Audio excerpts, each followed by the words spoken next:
Okay, these are the parts I bought. This is the steering wheel from Budnik. Here's the horn button, you can see. And the steering wheel adapter is actually two pieces, so you can still use the telescope feature that the Corvette originally comes with. And there's the part number for the adapter. So this is, the adapter is for 9, there's 9 bolts that go into this one. Obviously the steering wheel has 9 bolts as well. So I bought this wheel, and the reason why I picked out this style is because I'll take you over to the Corvette. The Corvette is over here. There it is in all its glory. So I recently redid the whole interior. I put all new seats, carpet, sound deadening, all new plastics, door panels, you name it. Even in the back. I don't know if you can see, but everything's all brand new in there. We did the halo and all the broken plastics, including the sills. I got black mats in right now. I might change them to gray. I don't know. But here's the original steering wheel. Originally I had a wrap on it. But I wanted something that was going to match my rims a little better. And these are the rims I have, and they're also made from Budnik. And I bought these years ago. I don't even know if they still make them. I think they're called Cobalts. I'm not even sure if they're still available from the company. I think there's other ones that are very similar in style. But, so I wanted the wheel to match, the rims. I always like that. So there's the Vette. It's a 385. It's all motor. Used to have nitrous, but I took all that out. But okay, let's go back to the wheel and I'll get this thing installed.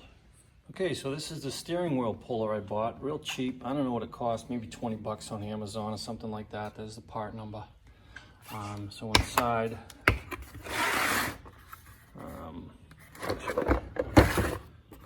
this side up, right? So there it is. So it's got all these different bolts to fit, harmonic balances and all kinds of other things. So it should be fine for the steering wheel. So that's the puller. So let's get over to the Vette and let's get that old wheel off. Okay, so the first thing you want to do, obviously, after you remove the horn cap, is this wire comes right out as soon as you remove the horn, the cap. This just pulls right out.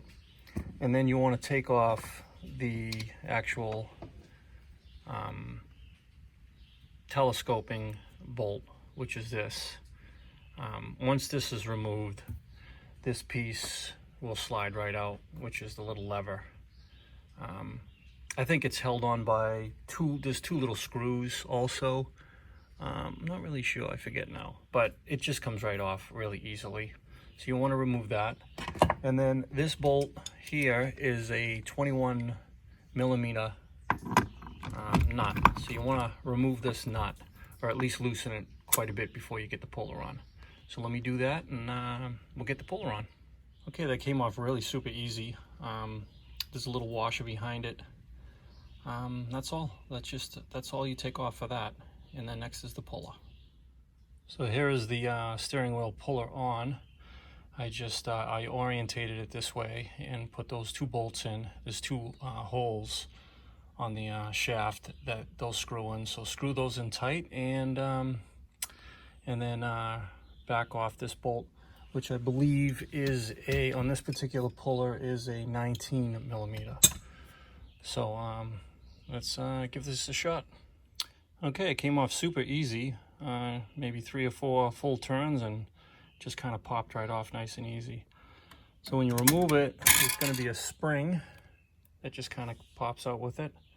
That's just about it. So here it is. This particular Corvette doesn't have an airbag. This is an 86 Corvette, so I don't have to worry about any of that. So once you get that off, looks to be a plastic washer. You can remove that. And I think that's about it. Everything else kind of stays. So let's get the adapter on and see how that all fits. Okay, this is what I got so far. So the steering wheel just slides, well, the adapter just slides right over the shaft, right there, with obviously the top telescoping feature pointing upwards. You don't need this particular collar, okay? Kind of found that out as I was going along, but you don't need this. You just need the other part, obviously. And it's pretty clean. So once that's over, then you torque that nut down, which was that 21mm nut. Torque that down to the specifications of your car. And then once that's all nice and torqued down, you put on this little lever and the bolt that you took off originally. Tighten that down pretty snug. Make sure the lever's over in the say 2 o'clock position all the way over. And then you put these two little screws back, and that'll keep it so when it's nice and tight, so when you rotate it, the wheel now will telescope.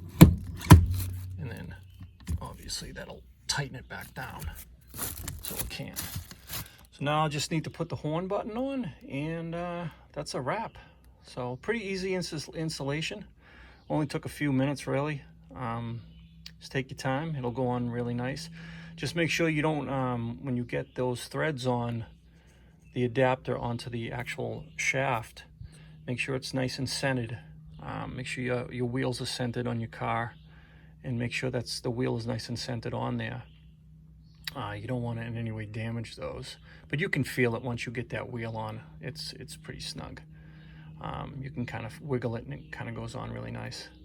So let me get the horn button on, and that'll be a wrap. All right, got the horn button on. Everything's good. Cleaned it all up a little bit. Looks good. I think the gray leather wrap matches the interior pretty well. And again, I wanted the wheel to match my my wheels. I kind of like that when you match the wheels to the steering wheel itself. I think it's pretty cool to do that. I don't know, my own personal opinion. But I see a lot of racing steering wheels, and I could have went that direction, but I just wanted something a little more custom, a little more different. For a little bonus clip, let's start her up.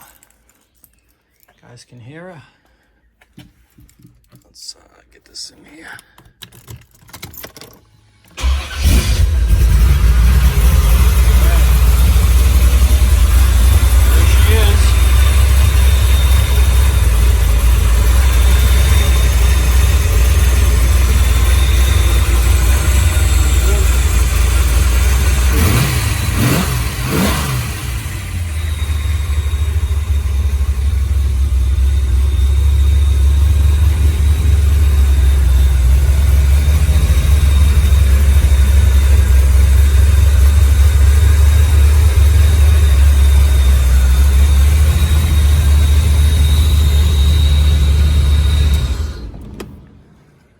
So I hope you enjoyed that quick little video, real easy to do. Again, the wheels from Budnik. So good luck, guys. See ya.